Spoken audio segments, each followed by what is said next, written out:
बमसी और अफसिन पाशा जख्मी हैं और अर्तुरुल भाई की हालत नाजुक है। क्या?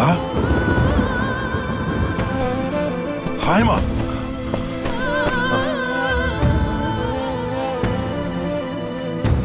तुर्गुत क्यों नहीं आया? आज के बाद उस गद्दार का किसी ने नाम भी लिया तो जुबान खींच लूंगा, मैं कसम खाता हूँ। अगर कुछ हमारे खिलाफ लिखा हो उसने तो क्या करेंगे हम?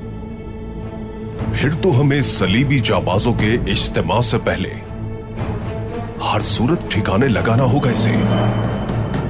शातिर और रजील बनने की जरूरत नहीं कर दोगलो।